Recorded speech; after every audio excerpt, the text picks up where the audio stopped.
Hello everybody and welcome to another episode of Yo Pops podcast with me, Sean Williams.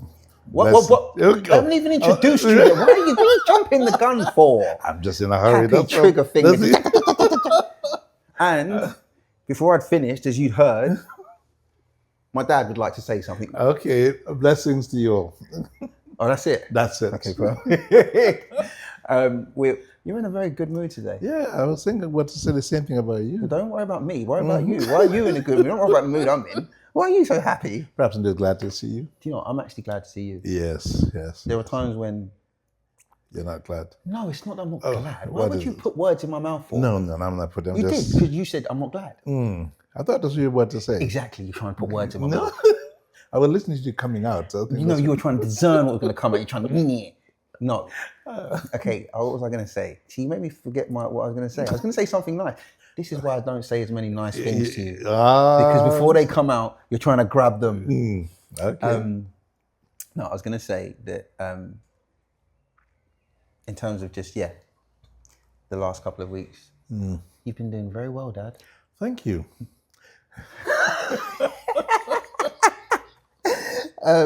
How's your morning been? The morning's been great. How did you sleep? I slept well.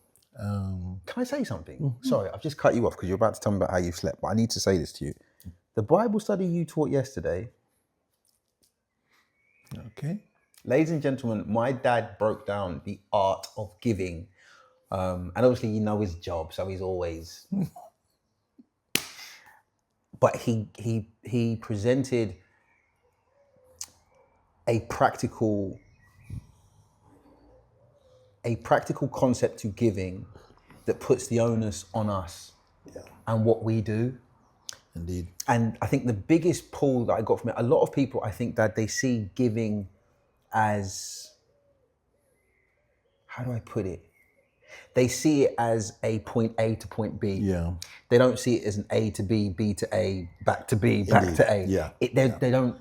It's almost like they don't get hold of what the reciprocity is and what it's supposed to be within giving. And I think that the information you gave yesterday and speaking about how the intention of giving is something that's from the heart.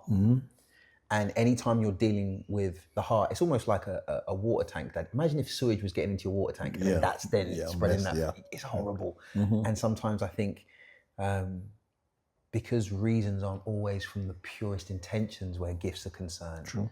Sometimes you either might be trying to carry favor or you're trying to seed an idea and intention for later down the road. But the true intention of giving is something that's very pure and heartfelt. And you could tell, when you're teaching a good Bible study because everybody goes really quiet. There isn't too many like interactive response. Everybody's just like, oh my gosh, what intention have I been given with? So well done, Dad. Yeah, thank you. The other thing I wanted to say was happy birthday. It was my dad's birthday like 3 weeks ago. Yes. But no, don't say it like that because you'd been on a hiatus for about a month. Nobody knew, for a certain period where you were, how to get hold of you. So don't sit there and act like I just, no.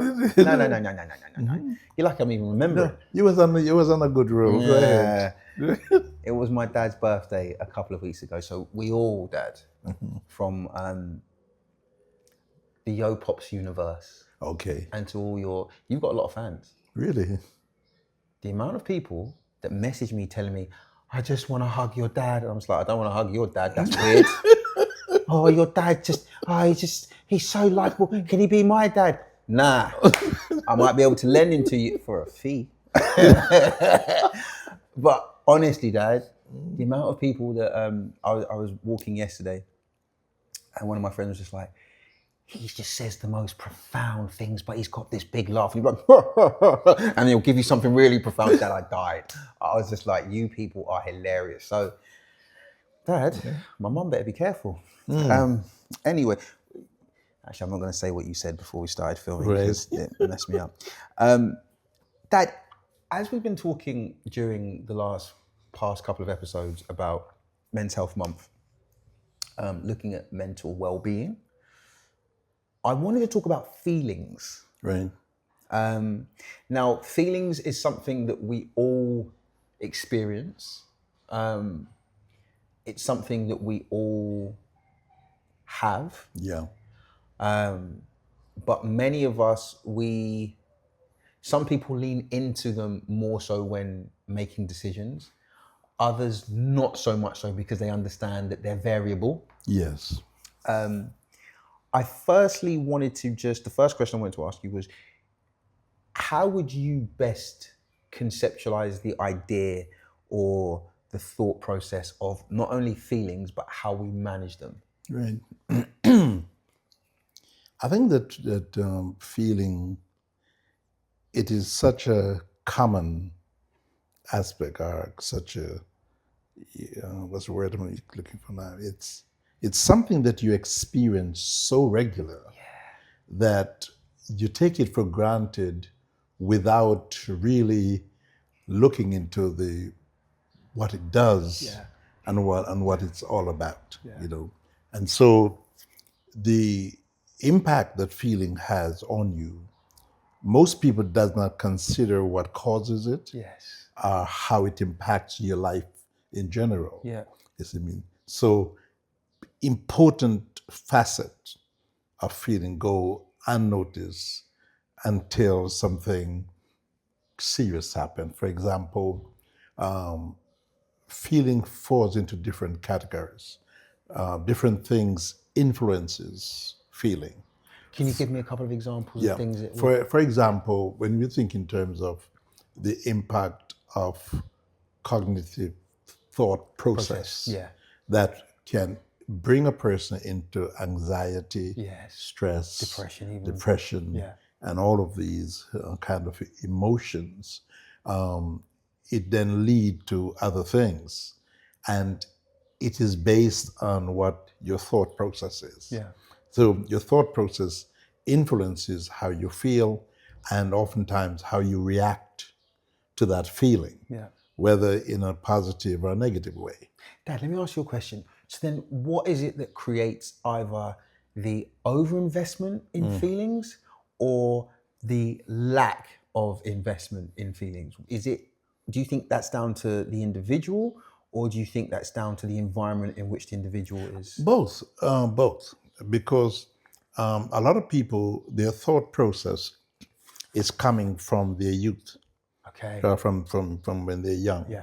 So those who have been in an environment that is what they call it negative, then it creates this NAT, negative automatic thought. Negative automatic thought. It's the way you had the abbreviation ready. And you looked at me like, you like that, huh? It's just like, oh, Dad, sorry. Let me pull back in. Yes. We're professional. We're Indeed. So NAT. Right. Negative automatic thoughts. Yes. Do you not want to call it like automatic negative ant, maybe? Is ant a better? No. No, negative gnat. automatic thought. So Gnat, yes. So we want gnats, not ants. Or you could, then you also have one that is called FAT, F-A-T. I know how to spell fat, Dad. What does it stand for? Faith-filled automatic thought. But that'd be like fat. Faith-filled. Yeah. It's a word with faith hyphen, yes.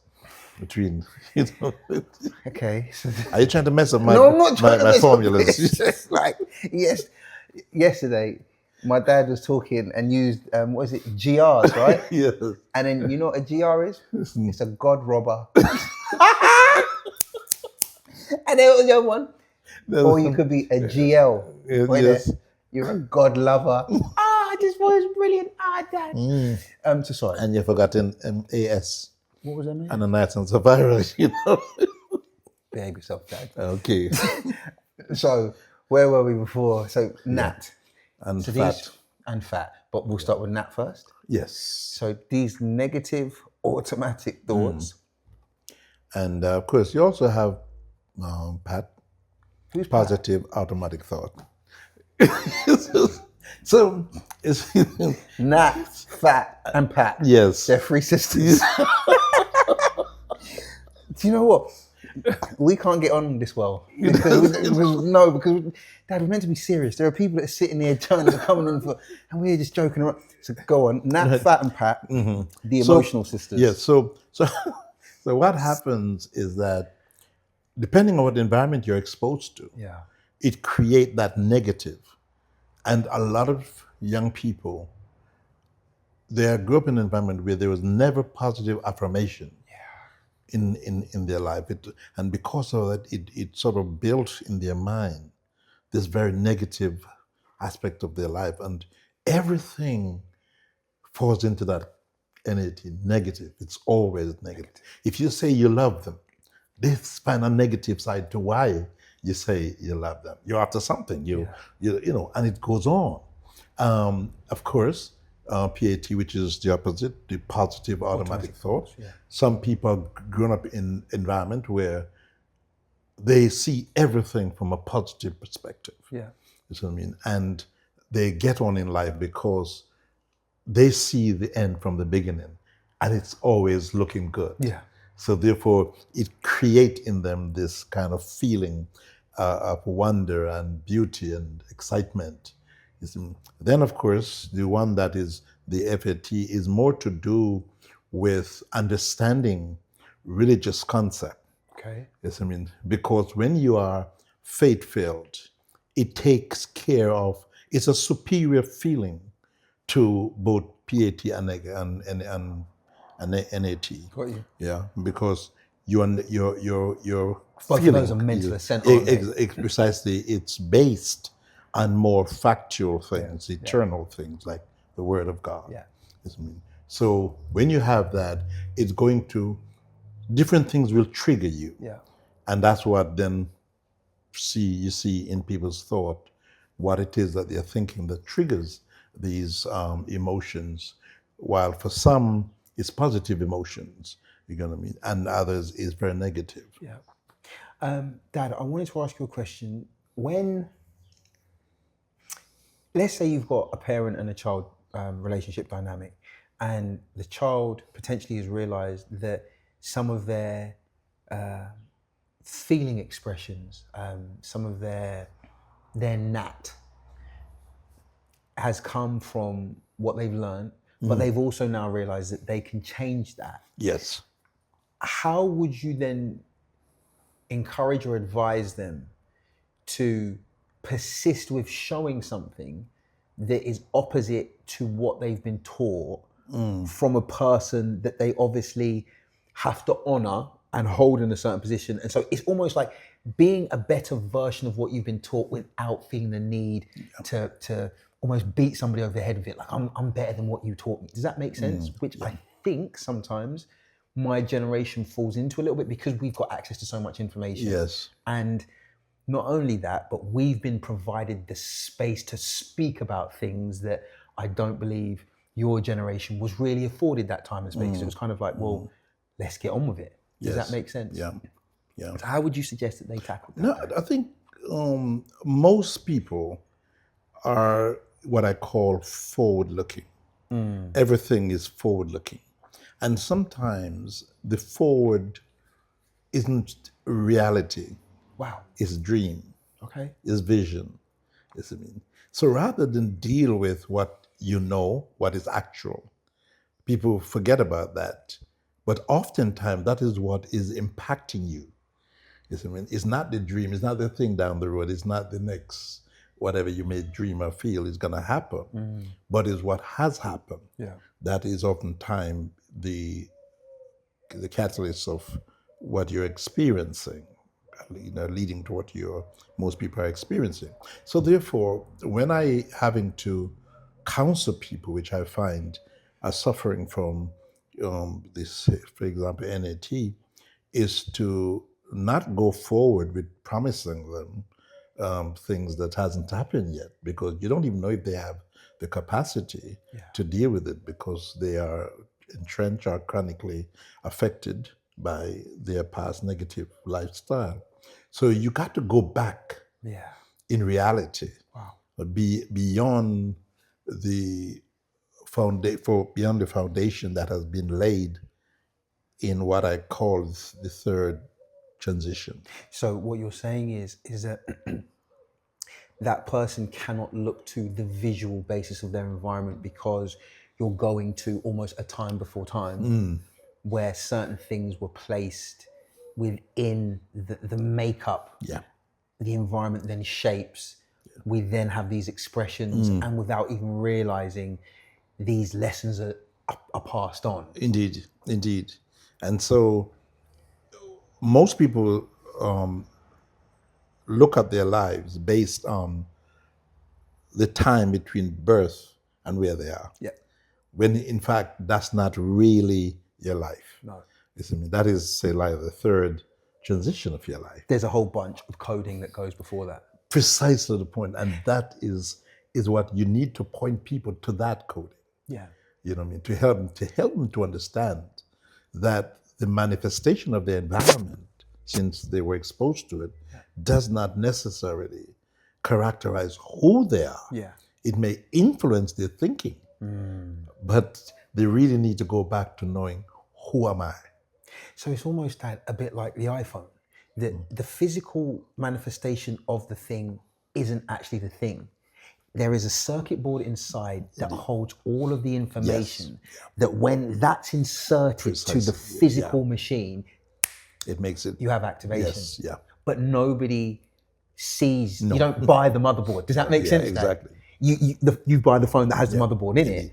But the engineer, yes, I mean, he's the creator, living in that space that you're talking about before. Who understand, and that is where people like what we do has to be those engineers. Yeah, I mean, to sort of say, okay, let's go back to the motherboard, pull it out, and readjusting and bring that awareness. That's the word. To who they are. Yeah. And I've seen it transform people's lives. Yeah. In such incredible way that most people wouldn't even believe it. When you understand that the abuse you suffer at 5, the criticism you suffer at 6, the extreme isolation you went through at a different time, is not what makes you who you are. Yeah. You see what I mean? You're having the symptoms of those environmental problems. Yeah. But you need to get to grip with the real you. Yeah. You're not, I'm not going to offend the phone companies, but you're not a Huawei phone. You're not you're not an iPhone, you're not a Samsung. You're an iPhone.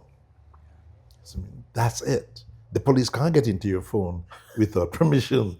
And that's why people pay the kind of money for it, because it really takes you back to something that is safe, secure, and it's really who you are. That's deep. Dad, I want to ask you something, and I don't feel like I need my key cards. The reason being, I want to bring a practical example to this conversation that we're having.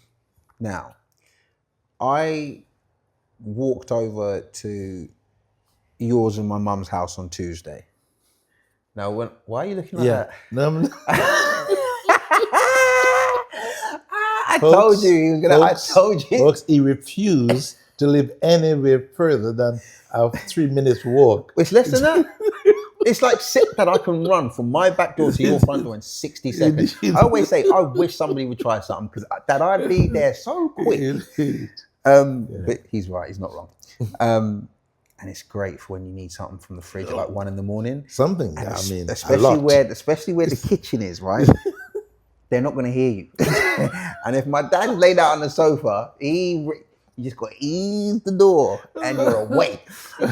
Now, as I was saying before I so rudely interrupted, on Tuesday I came to my mum and dad's house. Like, you're not my dad. So why mum first and not dad? Because she's not here. Oh, okay. And when she watches it, she's going to feel good. Okay. All right. Okay. She's my mum. Indeed. So I came over to your house. And firstly, the first question I want to ask you is this. I was talking to my mum, yeah? And she was explaining to me that her feet were hurting. Right? Yeah.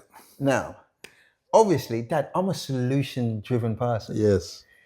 And as she says, "Oh, Sean," and you know her, troublemaker too. Who's the troublemaker? My mum. You, of course. Why am I a troublemaker? Yes. No, you just called me a troublemaker on the... Why am I a troublemaker? Go ahead. No. We will know. We'll determine that in a few minutes. No. Why are you calling me a troublemaker? All right, cool. So, my mom's like, oh, my feet's hurting. Now, Dad, in my head, I'm a problem solver, right?